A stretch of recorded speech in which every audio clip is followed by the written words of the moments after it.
Hello, everyone, and welcome to another episode of the Business Growth Show, where we talk about all components of business and how to utilize them for exponential growth.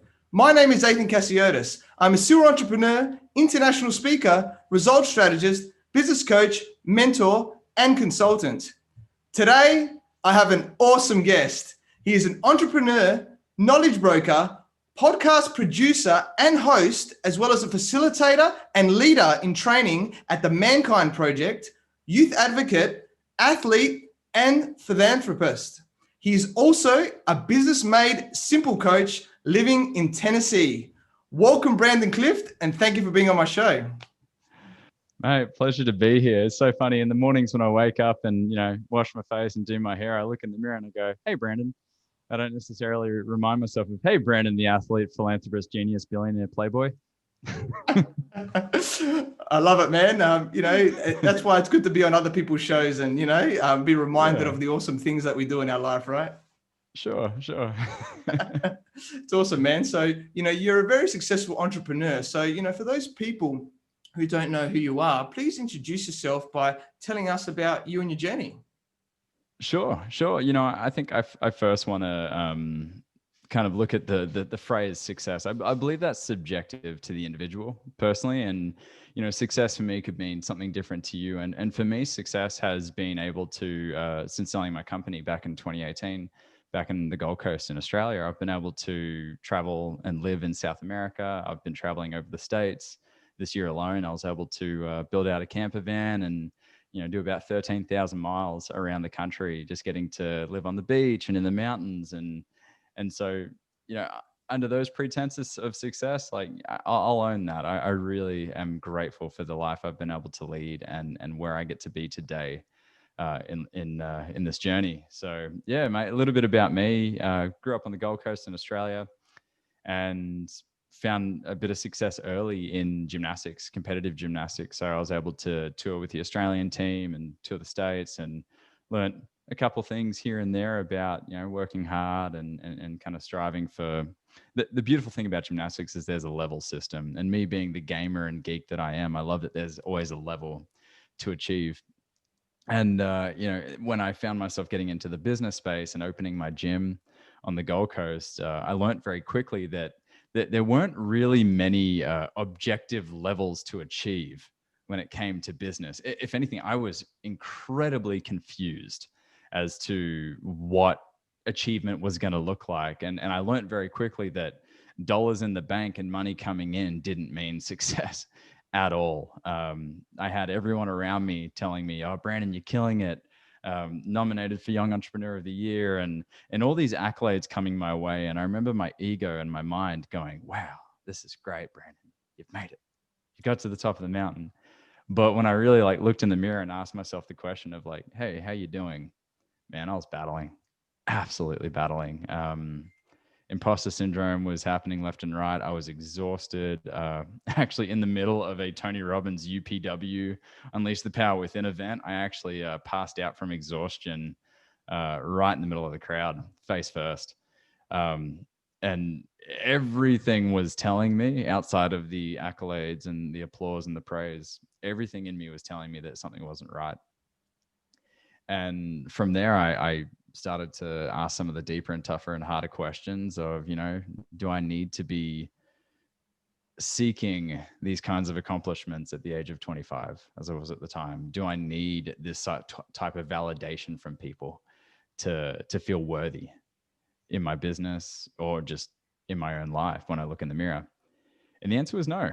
And so then began the journey. I sold all sold my gym, my equipment, my car, everything, removed an offer on a house because I thought that was the smart thing to do at the time, and was enough to pay off my debts and took off to South America. And yeah, it's been 2 and a bit years now that I've just kind of been going with the flow, doing things on island time, you could say. And now that I've settled here in Tennessee, found the love of my life, I've been picked up by a local agency as a business coach to help business owners see themselves as worthy enough for not only the success they're seeing, but where they want to take that success. Because I believe it's more than just dollars and cents that makes that measure of who someone is. I think it's up to them to believe that first and foremost. So mate, it's been an interesting journey. I ask myself every day, how did I get here?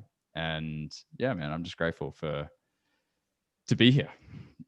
It's awesome. And I get to meet people like you, like we were able to back in November last year. Definitely, man. That's awesome. It's an amazing story, that you've shared there. And, I'm sure a lot of people can connect with that in business because it is challenging, right?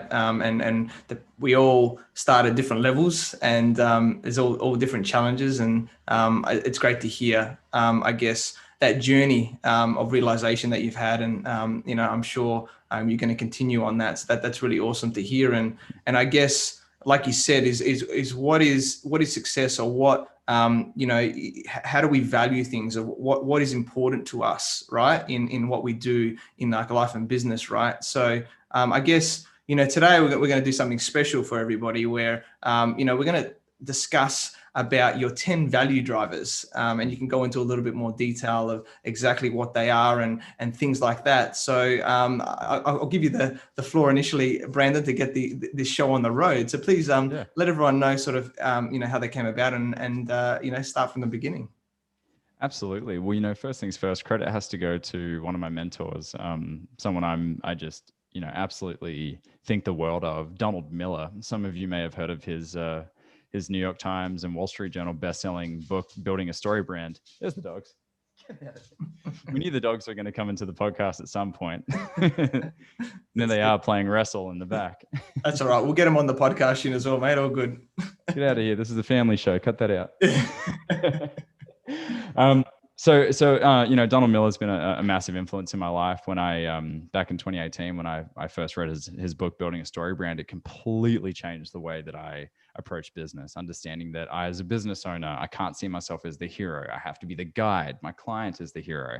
How can I guide them on their story and be the Yoda to their Luke? And this then just kind of made me a super fan of what he was up to. And eventually I was able to join the team and join the Donald Miller team and become a certified Business Made Simple coach. And these 10 value drivers are his, in fact, but there's something that I hold so closely to me. My clients absolutely love once they became aware of them. And yeah, they can be found in his new book, Business Made Simple, coming out in a week, along with 50 other keys to help people find success in business and make it more simple than it needs to be. So, of course, I want to give credit where credit is due, but happy to throw my little pinch of difference on these 10. Love it, man. That's very powerful. I love to hear where it's came from, and I think, like with everything, we all learn from somebody, right? Whether it's somebody directly, whether it's through books and things like that, and then with a combination of multiple things, we can put our flavors and meld things together, maybe to make things enhance them, I guess, in our eyes, or create better results. So really interested to hear your take on them, and how it can help everybody else listening today. Absolutely. The thing that I first want to kind of define is, what makes a value-driven professional? I think a lot of people that find themselves in careers, on the career path, that aren't necessarily leading the ship of the organization that they're a part of. They hear a lot of messages from people out there, a lot of noise, let's just say, from YouTube and LinkedIn and Instagram of, here's my 10 tips that you can quit your job and live on a beach and, be a laptop millionaire. And it's usually some young 26-year-old something screaming and projecting that message at them. And for a lot of us, we can go, well, that's cool, that's nice, but that's not necessarily doable. Some of us have families, some of us have responsibilities, or for those that are professionals on a career path, they don't want to leave their jobs. They're happy in their careers. And so oftentimes people, when it comes to business advice, and a lot of people in the career space get left out of the conversation. And they don't believe that developing their skills and their characteristics personally will result in their growth inside their organizations. And so I like to, when I'm looking at, the people that I'm working with, both entrepreneurs, executives, and people on the career path, regardless of their position, my mission is to make sure that they are able to provide as much value as possible as a professional, regardless of whatever title they hold. And so when it comes to things like, let's just say, like we look at business, there's so many facets in this. We've got strategy, communication, messaging, execution, character, productivity, marketing, branding. It's natural that we think we have to renovate the whole house at one time. We got to push everything at the same time, but it doesn't really leave a lot of room to actually live within the house that we're renovating, right? Sometimes we got to just start with the kitchen and work on that first. Then we need to move to the bathrooms and then start working there. And so my mission is to make sure that those that want to be value-driven professionals find an easy path to do it and aren't getting coerced and coaxed into SEO being the next big thing that's going to change their lives. Go to this summit and your life's going to change forever. We've all been to the seminar on a Saturday and Sunday, throwing our arms in the air and getting excited. And then come Tuesday, our partner's like, all right, take out the trash. it's back to life as usual. And so what I define as a value-driven professional is someone that is obsessed with providing value and getting a great return for their companies and their clients. Obsessed with getting a great return for their companies and their clients, meaning we are far more focused about being the guide, the Yoda to our client's story and allowing them to be the hero. So let's get them the results. And these 10 characteristics are I'm sure, something that all of you have heard before in some form or fashion, some iteration. But I think you'll like the way that they've been packaged and just the basic message behind each of them. And so we'll start with number 1, which is you want to see yourself as an economic product on the open market. Now, when you were born, Athin, I bet your parents looked at you and thought, this little guy is perfect. He can do no wrong. And as we grow up as kids, we're given kind of a pass, a bit of a hall pass that, we're valuable. We're a gift. And when I'm suggesting that you need to see yourself as an economic product in the open market when it comes to your career, I'm not saying that in your God's eyes that you're not special, that you're not important. I'm not saying that in your family's eyes you're not important, you're not special. But when it comes to the market itself, the market doesn't discriminate. It's why we have minimum wages. It's why we have some people making, some might say, ridiculous amounts of money in higher positions, because the market sees that as valuable and rewards that as valuable. And so when it comes to my position as a business coach, I want to look at, okay, well, if I want to make $100,000, let's just say, am I making my clients $500,000? Plain and simple. Because if I'm not, then I should be out of a job. Now, inside an agency or firm or an organization, if I am not bringing in at least 5 to 10 times what they're paying me to be there, same thing. So I can either be a valuable asset, an investment for them, or I can be a risk. And if I'm not providing that return, I'm essentially a risk. Curious of your thoughts. Yeah, I really love that, man. And I think it's a great way to distinguish about bringing value back to our clients. And I like the bit that you touched on earlier, where it's not only about the entrepreneur as the owner, right? The founder of the business, is it the people within a business? Because not everybody wants to be at the top of the business, right? People like, being on a mission, of somebody else's and being part of that, which is, a great part, because we all need people in business, right? And, people thrive in those areas in what they value. And then, combination with, like you're saying, is the value in this economic aspect of bringing value back to your clients. And I think in business, especially, it's all about return on investment, right? Like you said, right? It's like, okay, if I put, and this is how successful people think. If I put, $10 into this, I want to get at least, like you said, 5 times, whatever it is, 10 times, whatever, depending on markets and things like that, return on what I put in, right? Now, that being said, obviously, an investment in ourselves is normally the best investment we can make, and that's going to make a ridiculous amount, sometimes a little bit challenging to measure that. But in terms of, like you said, with when people want to invest in someone else, then yes, there should be a return in business saying, how are you going to help me to grow or do other things like that? So yeah, I love the simplicity of how you sort of done that and framed it so people and start to think like that in terms of, okay, if I'm going to invest in this, what am I going to get out of this as my return? And then, to continue to grow and everything like that as well. Absolutely. And you as the individual get to let your personality and kind of who you are, your individual character come out as a bonus. But the basic question is, am I at least ticking those boxes? Am I bringing a return to the organization or to the client right now? And if not, something might need to change. Yeah. Which leads on beautifully to the next the next key, which is to see yourself as a hero and not a victim. It's so natural to put ourselves, of course, in the middle of every situation that we're in. And because we can only really see things from our view, it's very challenging to remove ourselves sometimes to see the forest for the trees in an objective kind of way. And we as human beings, we have grown and learnt and passed on stories using narrative as a way to teach that. It's the same reason when the new Avengers movie come out, we flock to the cinemas to go and watch it. Pre-COVID, of course. All right, we're obsessed with story structure. And in a story, you've got the four basic characters. You've got the hero, who's supposed to save the day. You've got the victim who needs saving by the hero. You've got the guide, who's to guide the hero and help them learn along the way and identify what it is within them that makes them so powerful and what they're capable of. And then we always have the villain that's trying to stop the hero from succeeding. And if you look at any movie, seldom is the victim the one that saves the day. Seldom is the victim the one that has the greatest impact on the overall structure or the overall message that we as the audience take away from the situation. And so when it comes to being a victim, I mean, we've all done it. We've all been the victim. It's so nice. It's like a blanket when someone validates us in the thing that we're stuck in and the position we've put ourselves in. Regardless of whether we put ourselves there or not, it's nice when someone can validate why we're there.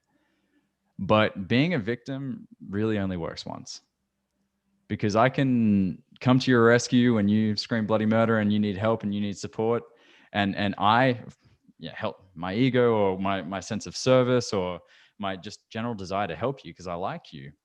That gets scratched, that gets itched. So I get some fulfillment from that. But when it happens again tomorrow, and tomorrow, and the day after that, especially if it's in a professional organization, you then become a risk.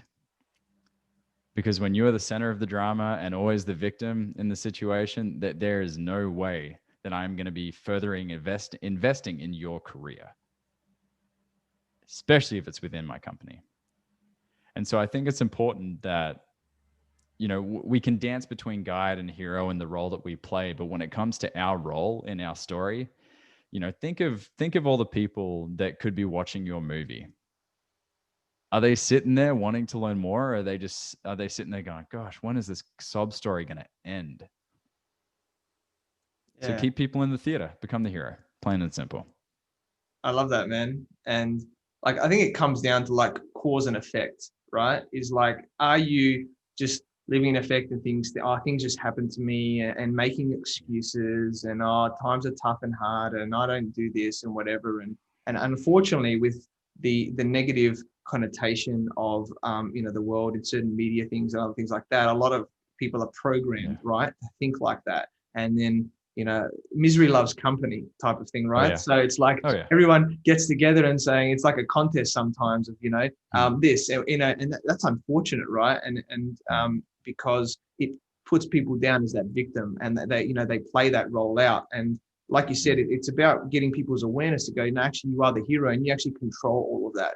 You can make a choice to say, hey, I'm actually going to make a change. I need to make a change because what I'm doing is not working. So what can I do to better myself, better the business, everything like that, so everybody wins and know that it is in my control to do that. Yeah. And we may not have all the answers ourselves, but that's okay. That's where, the guides or the managers or whoever it is, coaches, around us can help us to get to, fill in those gaps and get us to where we need to be to help everybody to grow. Absolutely. Absolutely. It's natural, I think, when we come from the arena of business, it's natural at times when we identify that someone might be in a victim mindset, that we separate ourselves from all the times that we've been the victim And we can lose a bit of empathy and compassion in the moment and go, get out of here, victim. I don't want to see that, that soppy crap. Get out of my space. But I think it's important to remember that, we wouldn't watch a movie if the hero doesn't go through challenges, if the hero doesn't have those moments of doubt, those moments of being the victim. It's only natural. And so that's a unique opportunity for us as coaches, as guides, as employers, to empower them to see the forest for the trees, help them look at it objectively outside of the bubble, and guide them out of that place. Don't just leave them there in the ditch. But if it keeps happening, and it's just that perpetual loop just keeps going on, and someone just seems to get a high from it, then we may need to have a tougher conversation. Yeah, definitely, man. Very powerful. I liked how you sum that all up there. So looking forward to hearing what the next one is as well. Well, it's a perfect segue, because number 3, a value-driven professional knows how to de-escalate drama. Plain and simple, de-escalate drama. We know what it's like to be in the room of a dramatic person. It can be a lot of fun in the beginning, but before you know it, that drama can just suck the air out of a room and really just sucks it into themselves. We see this with people that, have, possibly done some bad deals. They've been treated poorly. They've had bad deals go wrong. We've all had bad deals go wrong. And then all of a sudden it's a massive debacle. It's, cry and shame. And we want to tell the world about this evil thing that happened. And all of a sudden we're making it about us. And it's no longer about the original mission of the organization or the mission of the individual. We get caught up in the drama. And so, plain and simple, leave the drama for the stage and screen. Okay, it's fun to engage with every now and then, but if as a professional you're constantly bringing drama to the table, it really can become old very quickly for a lot of people. And the easiest way to avoid this is to remind ourselves to remove ourselves and our emotions from the situation, to do our best. It's hard at times, but to do our best to see the full picture, the forest for the trees, as you say, as best we can.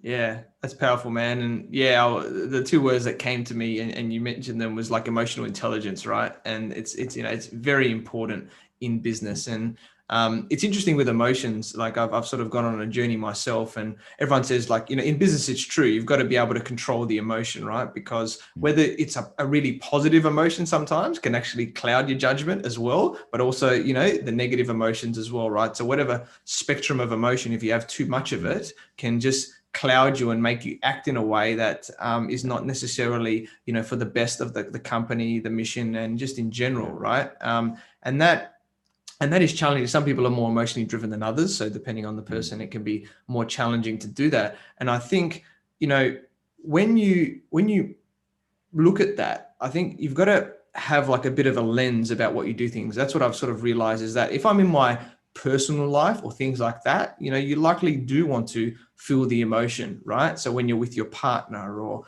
your family, or when you're doing other things in life, that is the time that, you do want to likely feel the emotion. And it's almost like when you get into business, you've got to put that cloak on. It's like, okay, things are going to happen. Challenges are going to pop up. And I'm not there to just talk about the past and, make a big kerfuffle just to get some, people to notice me and be able to get this emotion off my chest. Do that in your own time.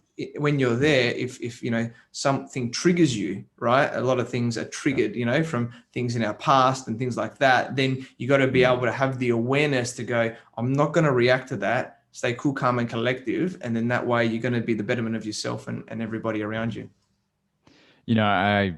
I want my kids to know their emotions before their ABCs. I believe that emotional intelligence and self-awareness in general is the advantage in life.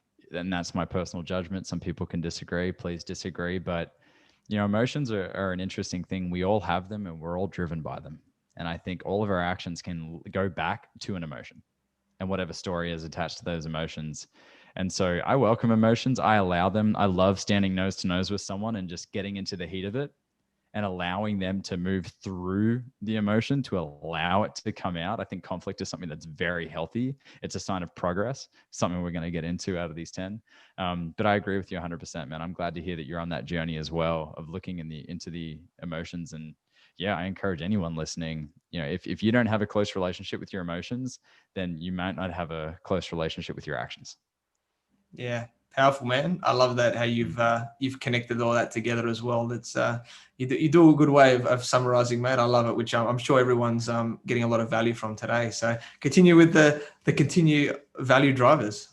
Thank you. Thank you. I will say, I'm glad that you acknowledge me as someone who can summarize things well. I'm working on succinctness. I don't think succinctness is something that's in my wheelhouse just yet. So, but today has been fantastic practice at that. And so I digress. I'll lead into number 4. And number 4 is, the fourth characteristic of a value-driven professional is to openly accept feedback as a gift. Now, it's natural that when I am on mission, on task, and I am very invested in a process, possibly it's my idea that I'm invested in, it's natural that I can become emotionally attached to that. And when someone wants to give feedback to that I can be, I feel like it's almost an attack on me as a person, my worthiness, me as an individual. Brandon Clift, who I see in the mirror every morning, when you try and give me feedback, Athin, that I go, hey, what are you trying to do? What are you trying to say about me? Now, that's natural, that's evolutionary, and it can be dangerous in business. Feedback is necessary. It's essential. It's the only way that we can learn. And people around us have the luxury of seeing us from a different view, from a different perspective. And, feedback, I mean, we look at the greatest athletes in the world, some of the people that we celebrate more than anyone, athletes, actors. There is no way they could be standing where they are on the podium or with a Golden Globe in their hand if they didn't receive feedback from a director, from a playwright, from their acting teacher in school. And feedback really is just there to guide us. Now, I don't have to accept everything you say in your feedback. It is my choice to discern that. And so there's been many times in business that I've had people come up to me, and it usually starts with, oh, you should do this. And I hear you should, and should becomes like a 4-letter expletive in my mind. You probably know the word I'm talking about. I'm like, quit shooting on me. There's a bunch of bullshit. Get out of here. But sometimes that rambunctious, gregarious person who says, oh yeah, you should do this, there might be something that they say that is fantastic. Applied to my business, applied to my life, is phenomenal advice. And so I get to choose what that is, what percentage I choose to let in. And so I've made it a habit, especially considering most of my mentors have decades on me, to sit and listen and absorb. And I get to determine what comes in and what doesn't. And for those listening at home that are on a professional path, with your mentors, with your employers, with your managers, some basic habits to set up are to ask your managers, hey, do you mind if we do a weekly stand-up, monthly, quarterly review? And ask them the questions, have you seen me act unprofessionally? Have you noticed that I've been missing anything in my role? And, can you see anything that I can do better or different? Maybe not better, but different.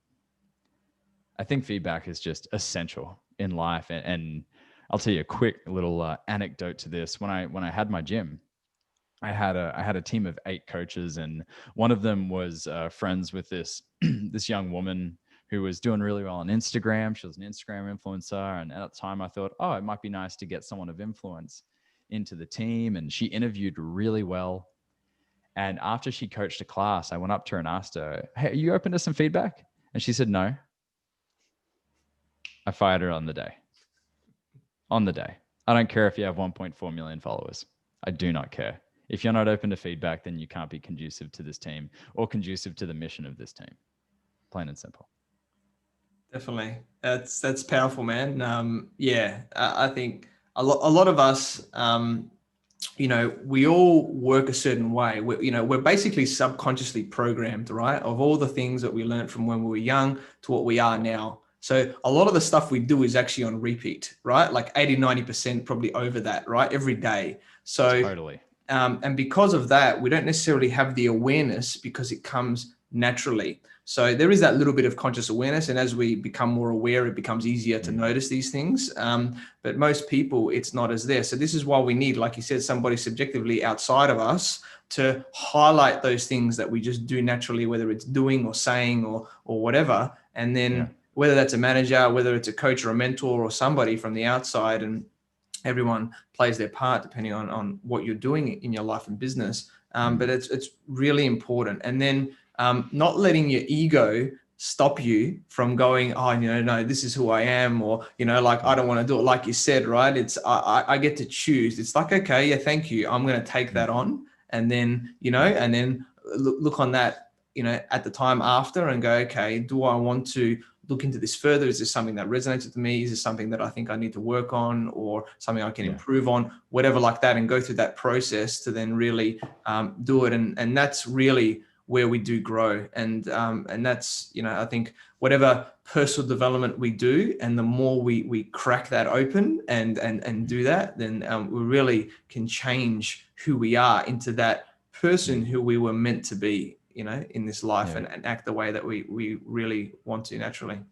Yeah, you've got it. I mean, and it's understanding that we get to grow communally. We get to grow with others. We wouldn't have evolved this far if it was just me, a stick, some flint, and a mammoth. See if I can take that thing alone. No, like, we naturally evolve together as human beings. We adapt, we grow together, and the only way we can do that is by learning from each other. Now, when it comes to feedback and when it comes to working with mentors, coaches, employers, managers, it's natural that there's going to be conflict. And so characteristic number 5 is knowing the right way to engage conflict as a value-driven professional. Look, I hate conflict, dude. I hate it. Like, it makes me so uncomfortable when I see people get into it. I am good at conflict because I've taught myself to be good at conflict, but I don't necessarily, thrive on it. But as a tool, effective approaching and engaging conflict the right way is incredibly helpful in business, because it's my belief that conflict is more often than not a result of progress, or it's a result of growth, and it's an opportunity to grow. People see conflict as a massive step backwards or a lateral step. No, it's a great opportunity to grow. I believe that most people that get good at conflict and understand that it's not about me being better than you or being right and you being wrong. It's like, no, we're a team here, or we're in a negotiation. We want possibly the same thing. So let's figure this out. Let's hash it out, and let's remove the emotions out of it. Let's remove any notions of self-worth out of this. Let's just have at it in a hopefully a healthy, safe, clean way to get to the result that we want. Yeah, that's really powerful, man. And it's interesting because, like, with conflict, a lot of the time we get driven by things people say potentially that we can't do things, right? And I think that can actually be a really good driver to actually do something. But then, like you said, in certain situations, there's going to be people that don't necessarily agree with us, and that is okay, right? And that then you got to come down to it, like, objectively, like you said, without the emotion, and go, okay, what is going on here? Do we want likely the same thing, or let's get on the same page about what we want to get out of this, whether it's a conversation, whether it's a negotiation, whatever it is, on whatever path we want to go down, and then go, okay, well, how do we make this work? And then that process there is really powerful, because especially if you can change yourself and the other person or people in the way that they think, and really put down that path, then it's really a win-win for everybody, depending on what that is there. And realistically, people are just acting on what they think is right at the time, and you just need to be able to connect with them on a different level so that they can see the bigger picture in things, and that we are striving for the same thing. Absolutely. And remove the notion of being right. It's not about being right. If I'm wrong, I want to know that I'm wrong fast. And one of the best ways to do that is to have my team confront me and bring it up when I'm being wrong and I can't see it. Yeah, love that, man. Which I think leads, I mean, I love how these segue. So you're going to find me between them going, saying, well, this segues perfectly into the next one, which is characteristic number 6 of a value-driven professional, is you long to be trusted and respected more than liked. Now, I don't know if anyone listening or yourself know much about the Enneagram at all. It's a It's a fantastic personality profile, one of the many. And I'm what you call a 3. I'm a performer. I'm one that likes to be center stage, mic in hand, and I want you to like me. Plain and simple. I'm going to do a lot of things and I'm going to work really hard so you can go, wow, Brandon's impressive. It's who I am. Say what you will about it. Can't change that. And so I know all about this idea of wanting to be liked more than being trusted or respected. Look at the most successful coaches in sport. Whether it's Phil Jackson in basketball, whether it's God, I've forgotten all my rugby coaches now. I'm not even going to go there before I embarrass myself. I've lived out of the country too long. The greatest coaches, they don't want to be your friend.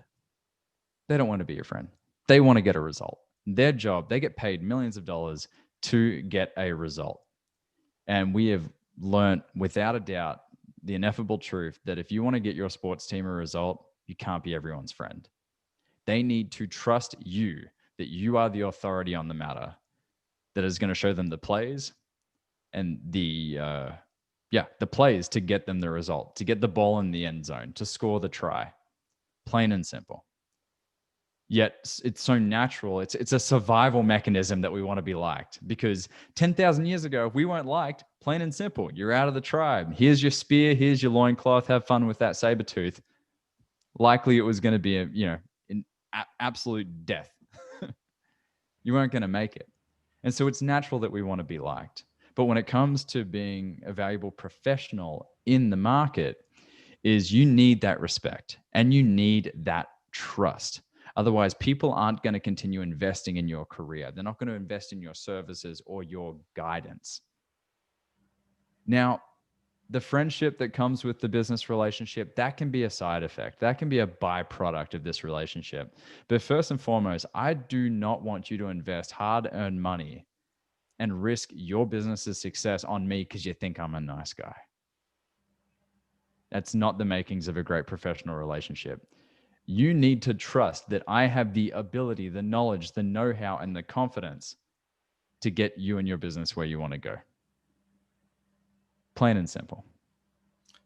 Yeah, it's really powerful, man, and I do love that because a lot of people. It's interesting because when we hire people, it should always be based on values, right?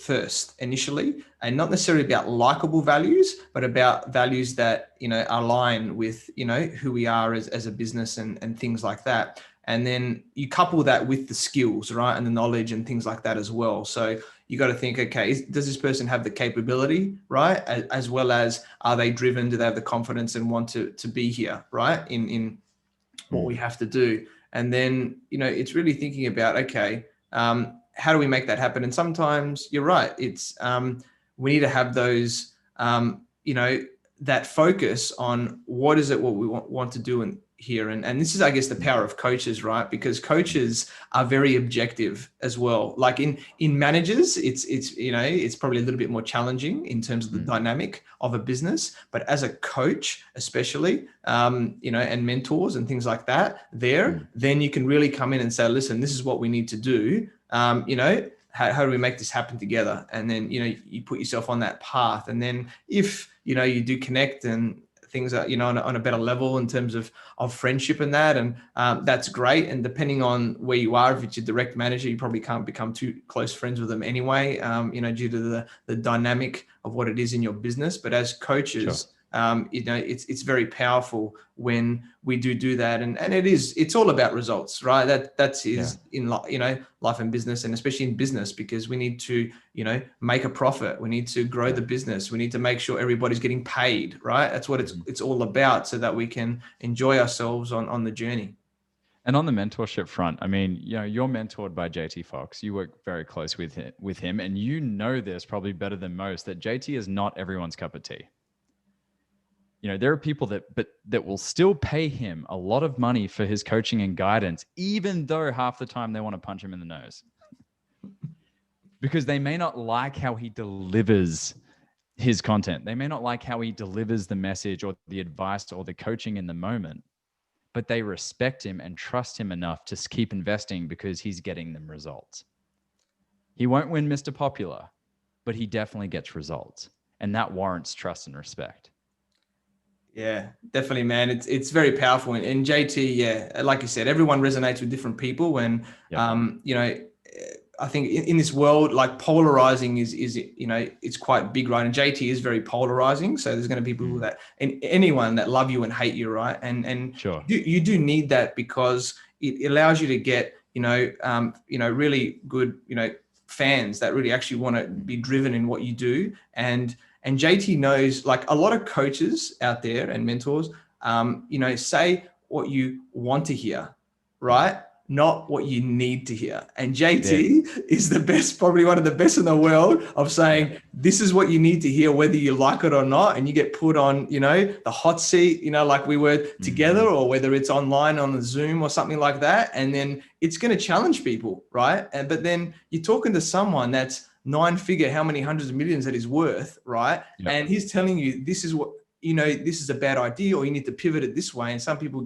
fall in love. Oh no, this is the best thing. And they start arguing with him. Yeah. It's like, why are you arguing with someone that is so successful, that has worked with so many businesses? They know what they're doing, right? So that's where, like you said, that respect and trust are going, he knows what he's doing. He's worth a big amount. You've got to listen to these people and go, okay, maybe I need to pivot. Maybe I need to change to really grow and get to where I want to be.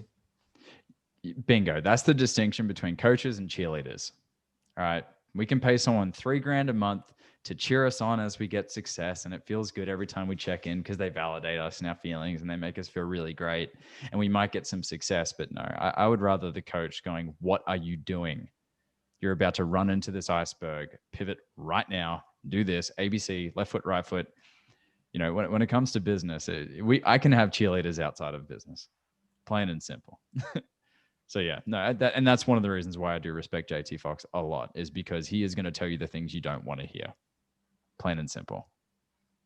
So and one thing that I noticed a lot in the kind of company that JT keeps and the people like you that I met there is that, action is purely the result of the biases that we have naturally. And so the 7th characteristic of a value-driven professional is having a bias towards action, plain and simple. Now, I want to make a distinction here.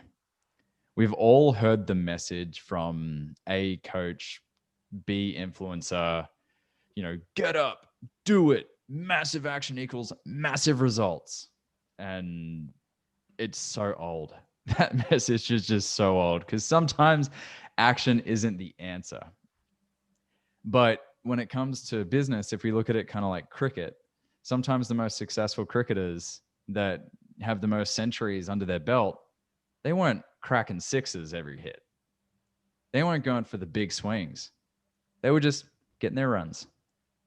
Just back and forth, just getting their runs. We can use a baseball analogy. They weren't swinging for homers. They were just happy with at-bats and walking on to first. And so I think that it's natural to get stuck in the dream world and to start thinking and imagining our best life. But those that generally surpass us in business, or those that have a lot of success, spend less time imagining and a lot more time bringing those dreams into reality just through action. Now, I'll tell you right now, I'm one of the laziest sons of guns you will ever meet.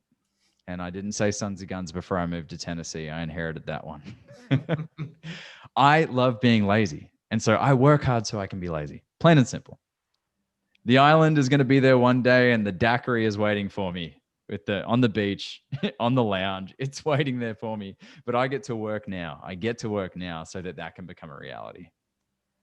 And so, it doesn't mean getting up every day, 5 a.m. for a workout and having ridiculous routines and habits that are hard to keep up. It's just understanding that the more time we spend in the trenches, actually working towards the vision, trying to gain ground for that vision, it's always going to be better than sitting there wondering, waiting, wishing for the perfect opportunity to take action, because that just never happens. Yeah, that's really powerful, man. And I love that. And like you said, it's that sacrifice now. It's like, okay, I need to take the action because I have this vision of the business, but also vision of what my life I want it to be, right? I think with success and with wealth, it's about freedom. It's about choice, right, in our lives. And whether, that's, people within a business working their way up, or whether it's, actually being the entrepreneur and things like that. It's like, I want to work, take the action, work hard in this period of time. So then in the other time that I have, I can do what I want. And whether that's being lazy and enjoying ourselves and whatever like that, or, connecting with others, whatever it is, everyone does different things, different activities. That's fine. Right. And, it's really powerful when we distinguish that that's what it is. And, I think with everything with JT, and that is definitely, he's not necessarily, all the hype and stuff like that, but he just goes, this is what you got to do, go get it done. And then, JT is a machine, in a simple word of how much he actually gets done in a day. I've done a Zoom shadow all day with him, and it's full on, how much he actually whips into one day. And then, so then you think to yourself, okay, how can I maximize the time that we have and the actions that we take of doing things so that we can enjoy those other times, right? Whether it's in the mornings, whether it's at night, whether it's on the weekends, however we do that. And that brings us closer to that ultimate life of how we want to live. Yeah. Loud and clear. It's important to understand that, success does leave clues, and JT absolutely is one of those people that can get so much done in a day. It's ridiculous, reading 4 newspapers and it's natural to look at that and immediately go, okay, starting tomorrow, I'm going to read 4 newspapers and I'm going to do all these things before 6 a.m. But I also think it's important to understand, and I'm sure JT agrees, is that habits need to be stacked. They need to grow slowly. This is not something that you can just take a freshwater fish and throw them in a saltwater sea. It's just going to be too much. It's not going to be sustainable. It's not going to last. And so the action muscle, the doing muscle is something that we sometimes need to strengthen, rep by rep each day and build up to. And so you might be laying on the couch right now with $1 million idea in your head. Don't feel like you have to wake up tomorrow with a completely colorful rainbow calendar of action items that need to get done. Like, let that muscle be built over time. The results will follow. Yeah, definitely, man. Really great point there, because some people can overwhelm themselves on going, I need to do all these things and things like that, when realistically, like with anything and how we grow, it's incremental. So really great distinction there, man, that you did. Yeah. Thanks, man. Well, to that person on the couch, sitting there with that $1 million idea in their head, it's natural in the beginning of anything or at various stages of the journey to feel like we're standing at the bottom of the mountain, looking up, going, how on earth am I going to get up there?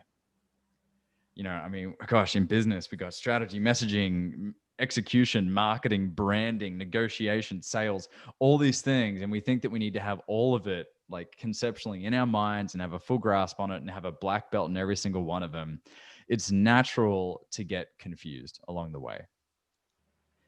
But I think confusion is not so much a result of not knowing answers. I think confusion oftentimes is a choice because of some unpleasant actions that we need to take. Case in point, Athin, I'm a people pleaser. What about you? I initially was a people pleaser, and I'm aiming to move away from that more due to the realization. Awesome. I'm happy to meet people on the path that are possibly further along than I am. People pleasing is in my DNA, and I think it also comes in with the territory of being that 3 on the Enneagram. It's people pleasing is always a part of just, again, wanting to be liked. And when it comes to business, that can get in the way of, making some possibly uncomfortable decisions and actions. Case in point, I was in business with a guy. We're doing a deal. I was moving into his facility as he was moving out. Unfortunately, business wasn't going too well for him. And I said, hey, rather than all your stuff get liquidated and, bankruptcy, why don't I come in and we'll transition in and out? Long story short, as soon as I started paying half the rent, he got very comfortable and he's like, I'm not going anywhere. What are you talking about? We never had that conversation. And I was like, whoa, he lied to me.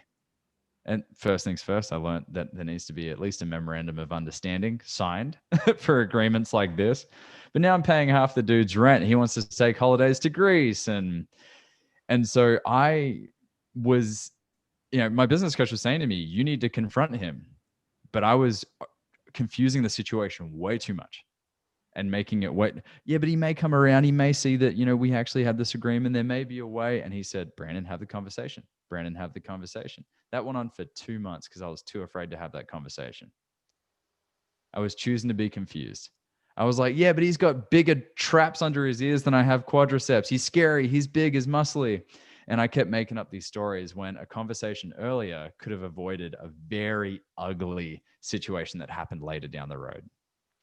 And, we were talking about me almost being liquidated and almost going bankrupt because I was choosing to be confused and not see the clear action step that needed to be taken. And this happens all the time with firing someone on the team that we love, that we want to have in our lives forever, but they're just not a great investment in business. And so we choose to find all the reasons why they should stay. But at the end of the day, the math doesn't lie. They are a risk. They are a liability to the business. And so it's natural that through people pleasing, it's natural through wanting not to lose face. And it's also natural through fear to want to, find more reasons for why we shouldn't do that thing. And we just call that choosing to be confused. Yeah, that's really powerful. And I think what I like resonate with is a slightly different way of saying it, is like talking about judgment, right? Where, we all get judged, right, in this life. And a lot of people do things, or more importantly, don't do things because they think they're going to get judged. Right. And you're like, oh, what if he doesn't like me? What if this happens? I don't, he's a friend. I don't want to do this. And, they're a good person, and making up all these things about what's going to happen. So I think that fear, like, that you were talking about, is like that judgment element. And what I like to say to people is we're all going to get judged, right, in life, no matter what we do, whether we go forwards, go backwards, stay the same, we're always going to get judged. So we may as well do the things that we need to do, right, in our business, have those conversations, whatever it is, let that judgment happen, be objective and understand what's the result, what is the path that we want to go down, and then let people do that. That doesn't matter, right? Because there is something more important. The mission, the flow, where you want to go is much more important than that. And then once you understand that, that's like what I've done is now, it's helped me to not care what people say or think. Like, and a lot of people, if you look from the outside, a lot of people don't contact me as much anymore. You drift away from people in general, right? Because normally you used to just please them. It's like, I want to, talk to these people. I want to try and do business deals. I want to try and make things work. But it's like, you know what?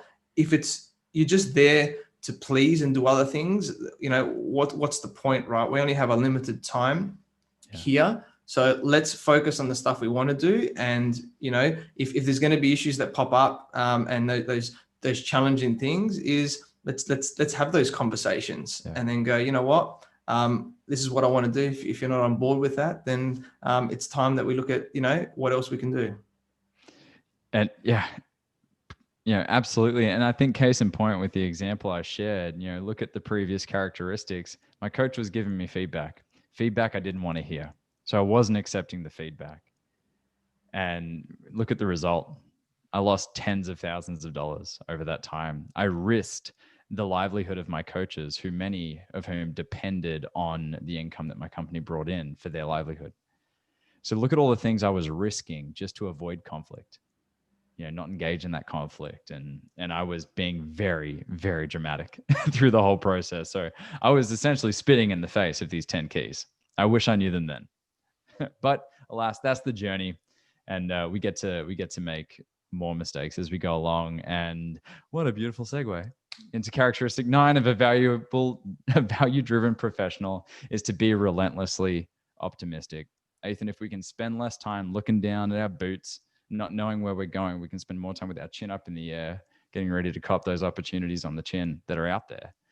It's why are we in business if we're not optimistic of creating a great outcome? Why are we on an awesome career path and trying to grow ourselves professionally if there isn't some form of optimism driving us forward, an optimistic outcome that we're invested in?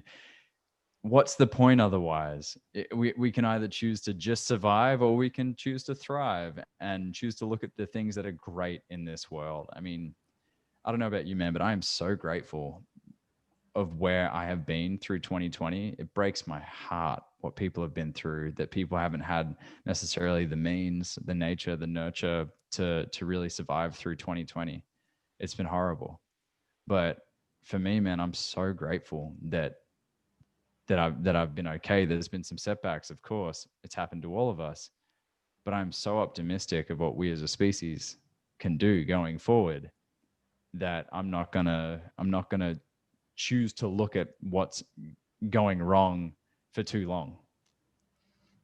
Yeah, it's very powerful, man. This is a really powerful one and something I resonate with a lot. And when I look at optimism, it's a lot about what are we intaking into us to affect our thoughts, right? So this is why I don't listen to the news or anything like the standard news, Yeah. right? Because a lot of it is negative input, right? Now I read the financial news because that's business focused, right? And it doesn't necessarily have the negativity. It's about facts and, what's going on in the world, which is important to understand in business in that respect. But it's also about who are the people that we hang around, right? Like, what do we have people that are optimistic around us? I know, Brent, that's, part of JT's, crew. He says, if someone is not over 85% optimistic, they are not saved as a number in my phone. So if they call me, I do not pick up the phone, right? That's like an extreme version, but he understands that I don't want people that have a really negative nature because it affects us, right? And even if we are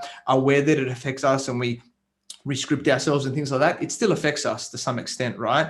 And it's challenging because sometimes we have family members that can be negative. Sometimes we can have close friends that we've known for a long time that can be negative, right? So to some extent, we have to, when we have this awareness of optimism, we have to aim, if we possible, to help them to rescript themselves so they become more optimistic and we can help them on their journey and we can grow together. And that's what I aim to do with certain people. But for some people, they're too stuck in their ways and they don't want to change and things like that. And you really need to distance yourself where possible, right? Like, even my parents, right? Like my dad said I wouldn't last 6 months when I moved from Adelaide to Sydney and was quite negative, right, in nature and just the way that it was programmed. And I used it as fuel. But even now, even though I've helped them and they're becoming better, they're still quite, thinking about the bad things that happen because they listen to the news and things like that. So I have to limit myself. I don't speak to my parents 3 times a day. I speak to them, once a week on the phone and do some messages here and there because I need to limit myself. And they understand that. And we have great conversations at that time when it is. And it's the same thing with our friends and other people around us, people in business and things like that. It's like, we really need to understand the input. And then, at the same time, are there certain beliefs that we have or the way we look at things in, our normal thought of what it's doing? Because we can always say, and 2020, like you said, was a challenging year for everyone, and, myself included, but it was one of my best years, like yourself, because I looked at it optimistically. It's like, oh, everything's closing down. Oh, what am I going to do? I can't meet people. And, you can always go down that rabbit hole, but it's like, actually, now Zoom is becoming massive. Now we can connect to people globally on a much bigger scale naturally now. So, if you don't, have your friends here that you can't connect with, whether they're positive or negative, connect with people around the globe, be part of networks, right? Grow. There's a lot of ways that we can do things. Yeah. How can we make things happen? It's like, instead of what if this happened, it's like, or, oh, this happened to me. It's like, thank you, this happened to me, or at least this didn't happen to me, something that was worse. Look at the positive side of what happens in our lives, right? And in business, because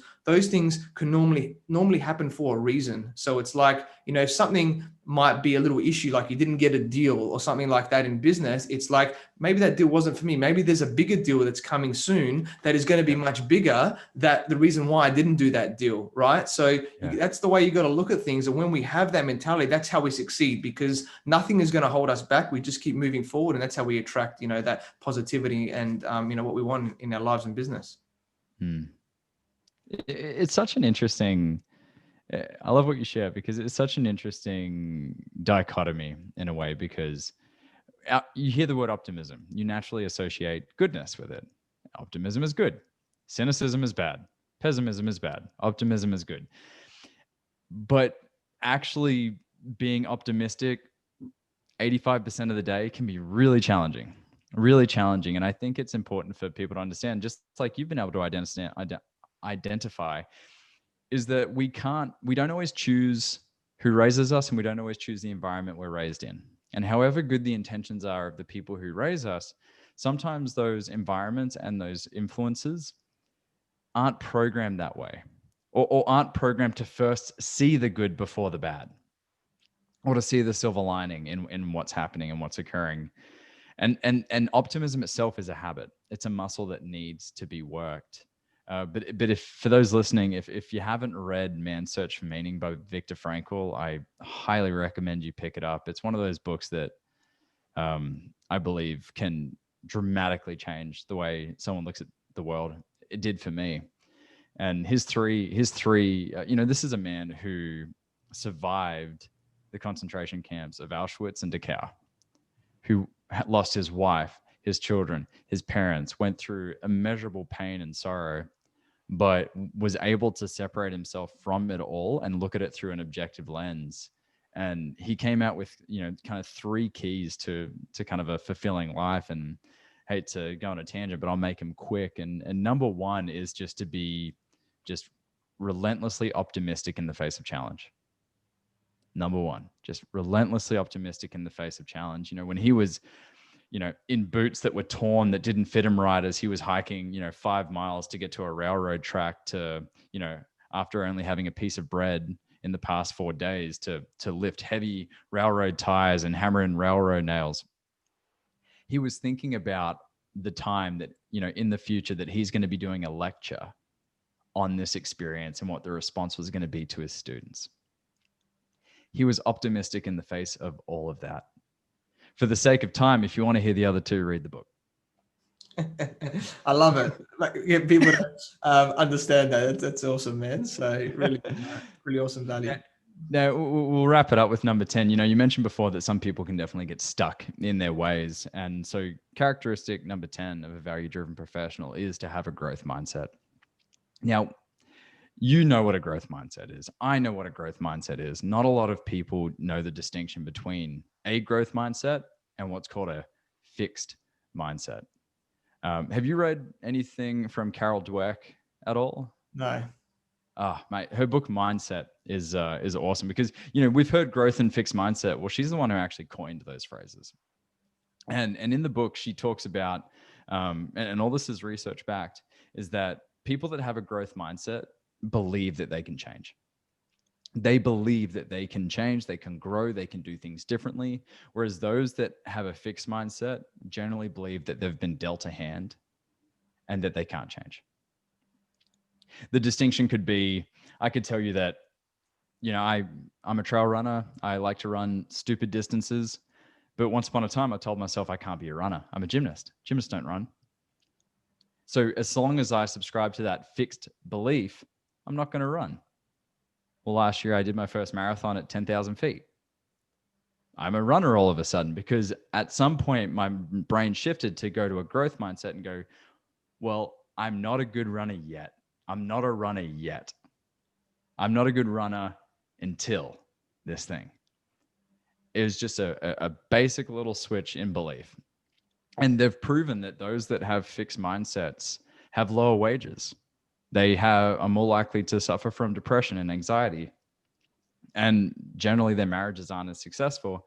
Whereas they've also proven with data that those that have a growth mindset do better in their careers, earn more in their lives, have greater marriages, and experience more fulfillment and get more opportunities. And so it's just plain and simple. Identify that you as an individual can grow, can change, and identify what stories or beliefs have you subscribed to that are keeping you right where you are and not allowing you to go forward. Yeah, really powerful, man. And I'm massive on rescripting our beliefs. And, I think a lot of people say, I can't do this. And like you said, it's that little distinction as like, okay, how can I do this? And a lot of the time when we rescript our beliefs, it's a lot about believing it in the now, right? So when we want to think about something, it's like, I can't run a marathon, right? As an example, it's like, I am going to run a marathon, or I am a marathon runner, maybe, right? Is probably a better one, right? As in the thing. And if you tell yourself that every day, and you actively take action steps, it's like, okay, well, how do you know, you're not just going to go out one day and run a marathon, right? It's like, 42 kilometers, it's ridiculous. I don't know, it's I think how many miles, but in terms of, you need to go, okay, well, let's go for, if you've never even run before, it's like, okay, let's go for a walk, right? And then build up your walking, and then let's go for a bit of a jog for 5 minutes, and then you build that up, and then after a few months, all of a sudden you're running for how many kilometers, right? And you build that up. It's like a muscle, and a lot of it came down from that belief.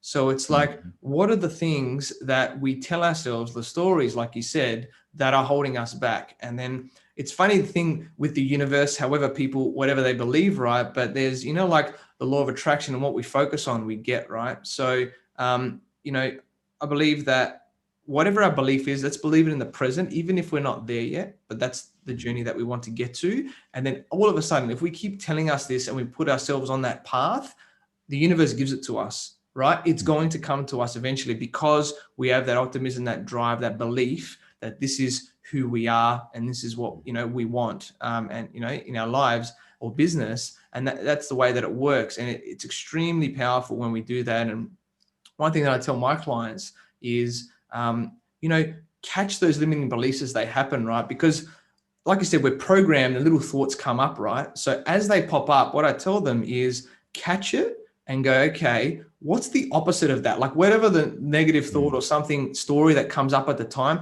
catch it, flip it. What is the opposite of that, of who we actually want to be? But in the present, write it down. Like get your phone out if you're out and about, or, whatever. And then put into a process where you tell this to yourself every day, right? And after a while, you restrict yourself. And it's powerful, because a lot of the time people don't do it in the moment, and then it just goes away again. You don't know when it's going to pop up again, and it'll just still be going in the background because it's all subconscious. So once we do that, and that's what I've done to myself, had, massive impact on my life and business, and, others as well. So that's what I implore everybody to do. And then that'll put you on the path to really, achieving what you want to achieve. That's a really, that kind of rescripting process, I think is very powerful. It has been for me, and it's great to hear that you employ that in your coaching. I love that question of like, okay, well, what's the story, and flip it. Because even in the moment, I can go, okay, well, I'm not worthy of landing this deal. Okay, I'm not worthy of landing this deal. I'm not worthy of landing this deal. Let me flip it. I am worthy of landing this deal. Which is more true? Like from a place of like objectivity, which is more true? Well, I am worthy of landing this deal. It just feels good right now to believe the opposite because of whatever's happening in the moment. But the truth is there. The truth is that I am worthy. And whatever I need to do, whatever process is necessary, scream into a pillow, hit a boxing bag, I don't know. Whatever that process is, whatever you can do to allow that story to pass on, thank it for how it served us up until now, but identifying that we are worthy to land that client, it's going to increase the likelihood of landing that client. I'll tell you that much. Definitely. These little bricks, right? I call it the bridge of belief. When I was in the fitness space for a long time, I worked with people that had not seen any progress in their health and wellness for like 20 years. And when they would come in and join, let's say like a 12-week program, I'm going to tell them, guess what? Your journey doesn't end at the end of 12 weeks. It doesn't, because we've got 20 years of data that has been telling you for 20 years that you're not worthy, you're not able to lose the weight, get in the shape, achieve X, Y, Z. So we need to get some data. We need to get some data to support this new reality, this new belief. And like you said, the actions then need to follow. The training for the marathon became a lot easier when I went, I'm a runner. Oh my goodness, I'm a runner. Wow, what do runners do? They run. And what do runners sometimes do? Run marathons.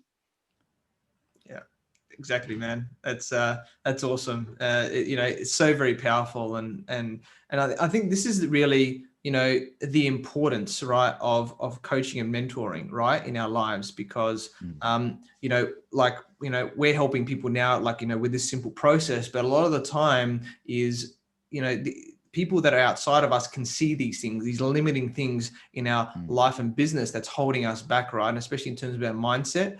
And that's the stuff that really, you can teach everybody the best skills, give them the best knowledge, and, from the best, most successful people in the world. But if their mindset isn't right and there are things holding them back, they're not going to achieve it. And, then again, in the same respect, if you taught the same thing to 10 different people, you're going to get 10 different outcomes because of their mindset, right?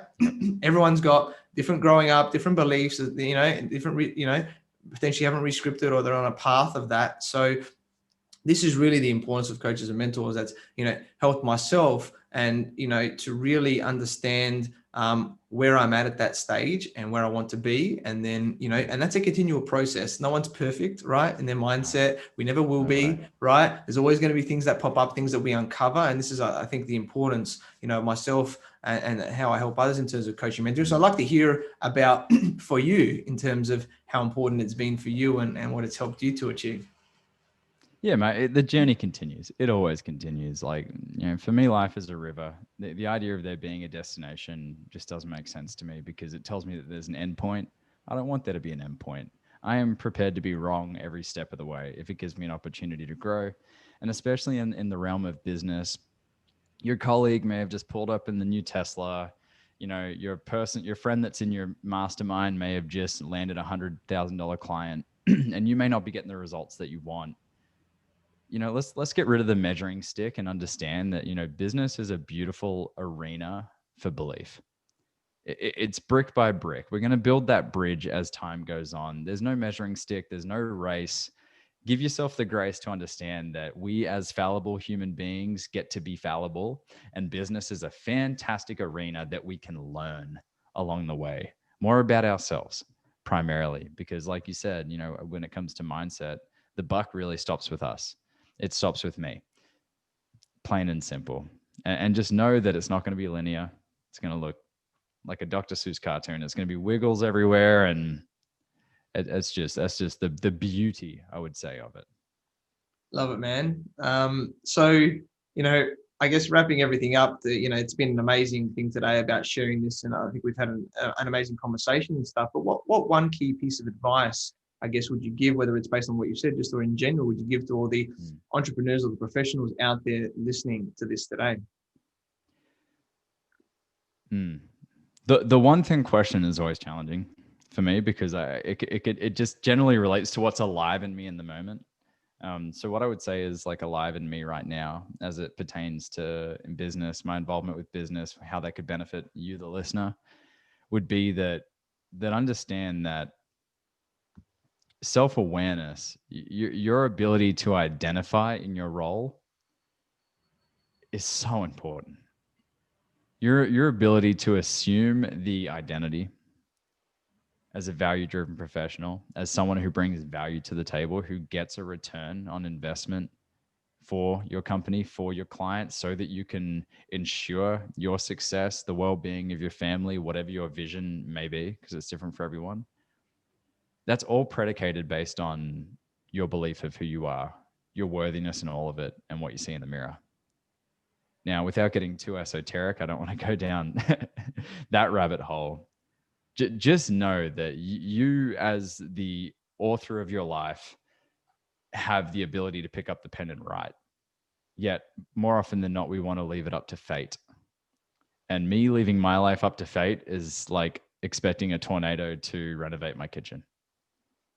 It'll change it, that's for sure, but it's not going to get me the end result I like. And so, if I can say anything, please assume responsibility for your life. Pick up the pen. You get to write it. It's yours. It's no one else's.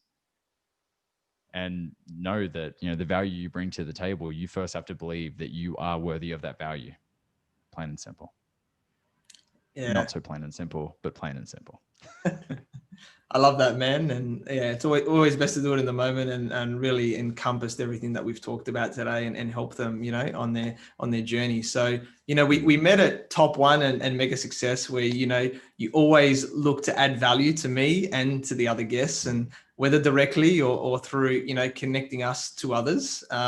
You've achieved a lot at a young age, and with your great personality, the world is at your feet, really, mate. And I'm sure you're going to continue to grow and make a massive impact in this world as well. So I'm very grateful that we connected, and I look forward to working with you in the future in some shape, way, or form.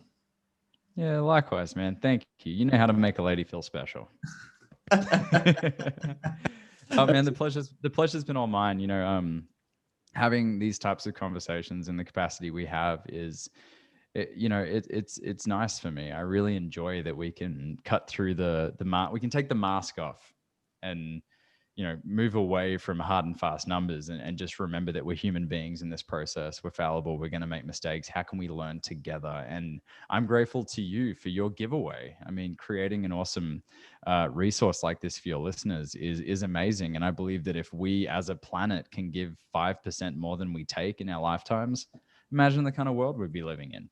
So yeah, I'm grateful that you're here to give these resources and give people access to the pretty incredible professionals that you've had on your show that I now get to be a part of as well. So thank you. Awesome, man. Thank you. And for those lovely words as well. And, you have an awesome podcast, the Mankind Project. And that's like, I guess the theme of it, like you mentioned about, taking the mask off and everything like that. And you do an amazing job of really, cutting down to what really is underneath everybody, where we know some people have a facade, but there is a lot more to all of us, and it's great really to share that, whether it's in terms of a value perspective or just seeing where the conversation goes, and you do that really well. So I really do, thank you for your time today, Brandon. I'm sure many people have, greatly benefited from your valuable wisdom. So I guess, how can people find you and get in contact with you with everything that you do? Absolutely. So Brandon at brandonclift.com. Shoot me an email. I will send you a link to this book right here, Donald Miller's Business Made Simple. If you have heard of StoryBrand, read the StoryBrand book, you know that this guy doesn't do things in halves. The content is potent. And in this book, it breaks down business into 9 different categories in over 60 days, just a daily practice of reading a 2-3 page chapter, watching a video that comes along with it. It helps break down business in the most simplest terms. So check out the book. And reach out to me through Brandon at brandonclift.com, through LinkedIn, and there's a Facebook page in there somewhere, I'm sure, as well, that you can find me. And if you're looking for a possible different style of conversation, the Mankind podcast is a show where we prove that there's more than just one way to be a man. We're breaking down the modern idea of what manhood actually is, and we bring in researchers, leaders, change makers, actors, musicians, to take the masks off and have a real candid conversation. These are the kind of people that you may put on a pedestal and put all these barriers between you and them because they're amazing, they've achieved these things. But when they start talking about depression, suicidal ideations, challenges in relationships, we get to identify that, yes, we are all human. We're all in this journey. We're all figuring it out as we go. Sometimes we assume to have all the answers, but you guys know we don't. So check out the Mankind podcast when you get a chance for a different style of conversation. Thanks, Athin. Awesome, man. So thank you everyone for watching and listening to this show where we talk about everything on business growth. You can find me on Facebook, LinkedIn, and Instagram and YouTube as Athin Cassiotis, or visit my website, athincassiotis.com. I completely agree with you, or do I? The only way I know is if you tune in next time. So until next time, remember that our business grows when we learn skills and take action using them in spite of fear. Have a great day.